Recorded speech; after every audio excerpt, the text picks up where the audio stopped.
ಉಗ್ರರೊಂದಿಗೆ ಭಾರತದ ಪ್ರತೀಕಾರ ಸಮರ. ಸೇನಾ ದಾಳಿಗೆ ಪಾಕ್ ಉಗ್ರರು ಪಾತರಗೊಟ್ಟಿದ್ದಾರೆ. ಆರೋಪಿ ಹಸನ್ ಅಹಮದ್ ಶೇಖ್ ಮನೆಯನ್ನ ಧ್ವಂಸಗೊಳಿಸಲಾಗಿದೆ. ಪುಲ್ವಾಮಾದ ಮರನ್ ಗ್ರಾಮದಲ್ಲಿರುವಂತಹ ಮನೆ ಹಸನ್ ಅಹಮದ್ ಶೇಖ್ ಮನೆ, ಅದನ್ನ ಧ್ವಂಸಗೊಳಿಸಲಾಗಿದೆ.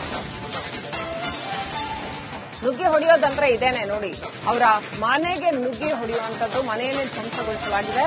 ಭದ್ರತಾ ಪಡೆಗಳು ಮನೆಯಲ್ಲಿದ್ದ ವಸ್ತುಗಳನ್ನು ಸೀಜ್ ಮಾಡಿದ್ದಾರೆ.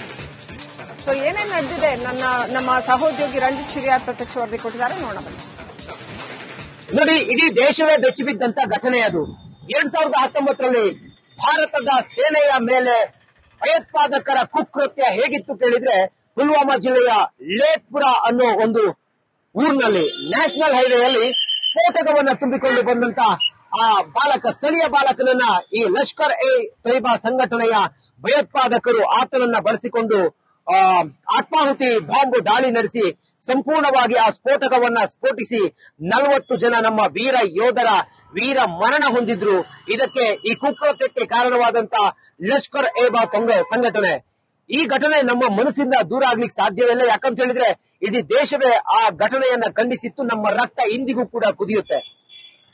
ಇವತ್ತು ನಾವು ತೆಲಂಗಾಣ ದಾಳಿಯನ್ನ ನೋಡ್ತಾ ಇದ್ದೀವಿ. ಭಯೋತ್ಪಾದಕರ ದಾಳಿಯನ್ನ ನೋಡ್ತಾ ರಿಪಬ್ಲಿಕ್ ನಿರಂತರವಾದ ಸುದ್ದಿಯನ್ನ ಪ್ರಸಾರ ಮಾಡ್ತಾ ಇದೆ. ಪುಲ್ವಾಮಾ ಮೂಲಕ ನಾವು ತೆಲಂಗಾಣಗೆ ಹೋಗ್ತಾ ಇದೀವಿ. ಪುಲ್ವಾಮಾದಲ್ಲಿ ಈ ಹೊತ್ತಿಗೆ ಭದ್ರತೆ ಹೇಗಿದೆ ಕೇಳಿದ್ರೆ, ನೋಡಿ, ಪುಲ್ವಾಮಾ ಜಿಲ್ಲೆಯ ತೆಹಲ್ ಅನ್ನೋ ಗ್ರಾಮದ ಈ ಒಂದು ದೃಶ್ಯ ತಾವು ಗಮನಿಸ್ತಾ ಇದ್ದೀರಿ. ಸೇನಾ ಬಂಕರ್ಗಳು ಅಡಿಗಡಿಗೆ ಇದ್ದಾವೆ. ಇಲ್ಲಿರುವಂತ ಸೇನಾ ಸಿಬ್ಬಂದಿ ವೆಹಿಕಲ್ ಗಳನ್ನ ಅಲ್ಲಿ ಮೂವ್ ಆಗ್ತಿರುವಂತ ವೆಹಿಕಲ್ ಗಳನ್ನೆಲ್ಲ ಕಂಟ್ರೋಲ್ ಮಾಡ್ತಿರೋದನ್ನ ಗಮನಿಸ್ತಾ ಇದ್ದೀರಿ. ನೋಡಿ, ಈ ರೀತಿಯ ಒಂದು ವಿಶೇಷ ಭದ್ರತೆ ಪುಲ್ವಾಮಾದಲ್ಲಿ ಈಗಲೂ ಕೂಡ ಇದೆ. ಆ ಮೂಲಕ ಮತ್ತೊಂದು ಈ ರೀತಿಯ ಘಟನೆ ಮಾಡಬಾರದು ಭಯೋತ್ಪಾದಕರು ಅನ್ನೋದಕ್ಕೆ ಸರಿಯಾದ ನಾವು ಏರ್ ಸ್ಟ್ರೈಕ್ ನ ಮೂಲಕ ಸರಿಯಾದ ಉತ್ತರವನ್ನ ಕೊಟ್ಟಿದ್ದೀವಿ. ಅದಾದ ನಂತರವೂ ಕೂಡ ಭಯೋತ್ಪಾದಕರ ಕರಿನೇರಳು ಪೆಹಲ್ಗಾವ್ನಲ್ಲಿ ನಾಗರಿಕರ ಮೇಲೆ ಬಿದ್ದು ನಾಗರಿಕರು 20 ಜನ ಮರಣ ಹೊಂದಿದ್ರು. ಅದಾದ ನಂತರ ಈಗ ಮತ್ತೆ ಸಂಪೂರ್ಣವಾಗಿ ನಿಗ್ರಹ ಕಾರ್ಯಾಚರಣೆ ನಿರಂತರವಾಗಿ ನಡೀತಾನೆ ಇದೆ. ಗಿಲದಲ್ಲಿ ಹೋಗ್ತಿದ್ರು ಕೂಡ ಉಗ್ರರನ್ನ ಅಟ್ಟಾಡಿಸಿಕೊಂಡು ಎಳೆದು ಕೊಂದು ಹಾಕ್ತಾ ಇದ್ದಾರೆ, ಹೊಸಿಕೆ ಹಾಕ್ತಾ ಇದ್ದಾರೆ. ಇದರ ನಡುವೆ ಪುಲ್ವಾಮಾದಲ್ಲೂ ಕೂಡ ಬಿಗಿ ಬಂದೋಬಸ್ತ್ ಇದೆ. ಎಲ್ಲಾ ರೀತಿಯಲ್ಲೂ ಕೂಡ ಭಾರತೀಯ ಸೇನೆ ಸಂಪೂರ್ಣವಾಗಿ ನಿಗಾ ಇಟ್ಟಿದೆ. ಇನ್ ಮುಂದೆ ಎಂದೂ ಕೂಡ ಈ ರೀತಿ ಘಟನೆ ಆಗದ ಹಾಗೆ ನಮ್ಮ 40 ಜನ ವೀರ ಸೇನಾನಿಗಳು ಅವತ್ತು ವೀರ ಮರಣವನ್ನು ಹೊಂದಿದ್ರು. ನಮ್ಮ ಮನಸ್ಸಿನಲ್ಲಿ ಇಂದು ಕೂಡ ಆ ದುಃಖ ಹಂಗೆ ಇದೆ. ರಕ್ತ ಕುದಿಯುತ್ತೆ ಪುಲ್ವಾಮಾ ಹೆಸರು ಕೇಳಿದ್ರೆ. ಆ ಘಟನೆ, ಆ ಊರು, ಈ ಊರಿನಲ್ಲಿ ಹೆಂಗಿದೆ ಇವತ್ತಿನ ಭದ್ರತೆ ಅನ್ನೋದನ್ನ ತಾವು ನೋಡ್ತಾ ಇದ್ದೀರಿ. ಸೇನಾ ಬಂಕರ್ಗಳೆಲ್ಲವೂ ಕೂಡ ಅಲ್ಲೇ ಇದ್ದಾವೆ.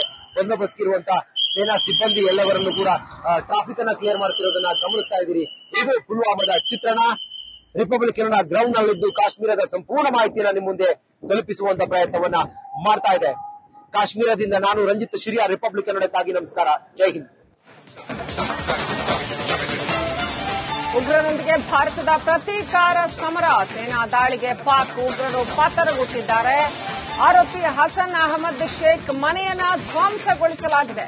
ಪುಲ್ವಾಮಾದ ಮರನ್ ಗ್ರಾಮದಲ್ಲಿರುವಂತಹ ಮನೆ ಹಸನ್ ಅಹಮದ್ ಶೇಖ್ ಮನೆ, ಅದನ್ನ ಧ್ವಂಸಗೊಳಿಸಲಾಗಿದೆ.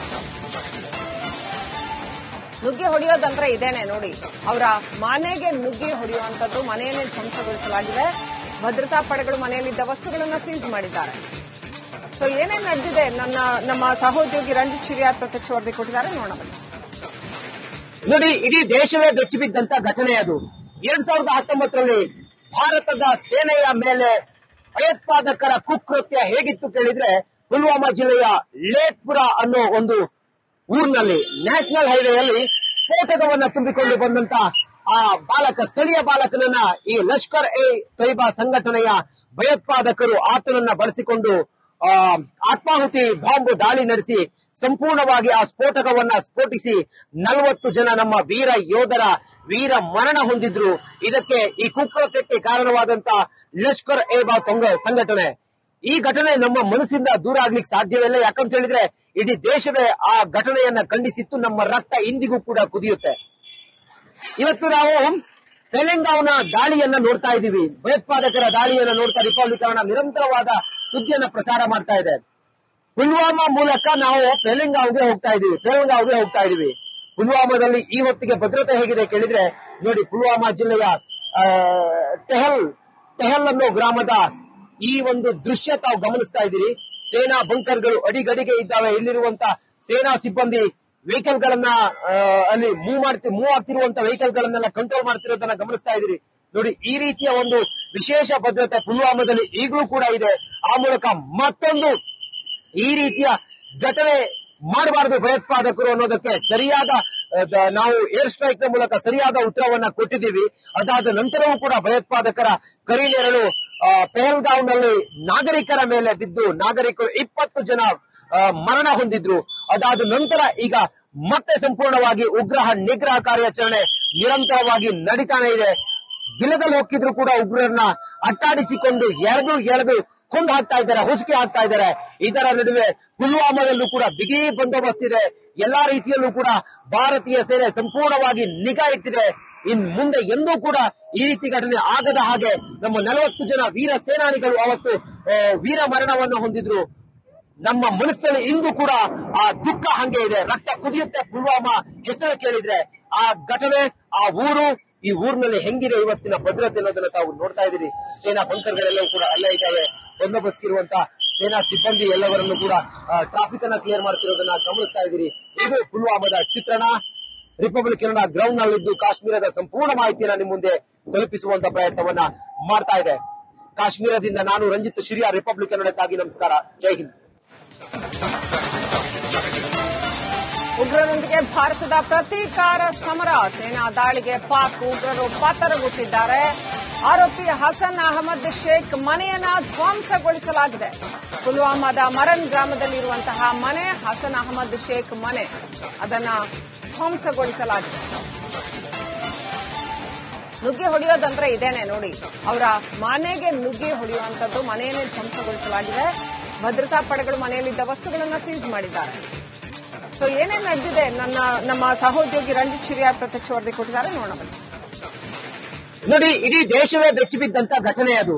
2019ರಲ್ಲಿ ಭಾರತದ ಸೇನೆಯ ಮೇಲೆ ಭಯೋತ್ಪಾದಕರ ಕುಕೃತ್ಯ ಹೇಗಿತ್ತು ಕೇಳಿದ್ರೆ, ಪುಲ್ವಾಮಾ ಜಿಲ್ಲೆಯ ಲೇತ್ಪುರ ಅನ್ನೋ ಒಂದು ಊರಿನಲ್ಲಿ ನ್ಯಾಷನಲ್ ಹೈವೇಯಲ್ಲಿ ಸ್ಫೋಟಕವನ್ನ ತುಂಬಿಕೊಂಡು ಬಂದಂತ ಆ ಸ್ಥಳೀಯ ಬಾಲಕನನ್ನ ಈ ಲಷ್ಕರ್ ಎ ತೊಯ್ಬಾ ಸಂಘಟನೆಯ ಭಯೋತ್ಪಾದಕರು ಆತನನ್ನ ಬಳಸಿಕೊಂಡು ಆತ್ಮಾಹುತಿ ಬಾಂಬ್ ದಾಳಿ ನಡೆಸಿ ಸಂಪೂರ್ಣವಾಗಿ ಆ ಸ್ಫೋಟಕವನ್ನ ಸ್ಫೋಟಿಸಿ 40 ಜನ ನಮ್ಮ ವೀರ ಯೋಧರ ವೀರ ಮರಣ ಹೊಂದಿದ್ರು.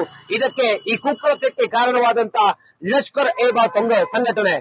ಈ ಘಟನೆ ನಮ್ಮ ಮನಸ್ಸಿಂದ ದೂರ ಆಗ್ಲಿಕ್ಕೆ ಸಾಧ್ಯವಿಲ್ಲ. ಯಾಕಂತ ಹೇಳಿದ್ರೆ ಇಡೀ ದೇಶವೇ ಆ ಘಟನೆಯನ್ನ ಖಂಡಿಸಿತ್ತು. ನಮ್ಮ ರಕ್ತ ಇಂದಿಗೂ ಕೂಡ ಕುದಿಯುತ್ತೆ. ಇವತ್ತು ನಾವು ತೆಲಂಗಾಣ ದಾಳಿಯನ್ನ ನೋಡ್ತಾ ಇದ್ದೀವಿ. ಭಯೋತ್ಪಾದಕರ ದಾಳಿಯನ್ನ ನೋಡ್ತಾ ರಿಪಬ್ಲಿಕ್ ಕನ್ನಡ ನಿರಂತರವಾದ ಸುದ್ದಿಯನ್ನ ಪ್ರಸಾರ ಮಾಡ್ತಾ ಇದೆ. ಪುಲ್ವಾಮಾ ಮೂಲಕ ನಾವು ತೆಲಂಗಾಣಗೆ ಹೋಗ್ತಾ ಇದೀವಿ. ಪುಲ್ವಾಮಾದಲ್ಲಿ ಈ ಹೊತ್ತಿಗೆ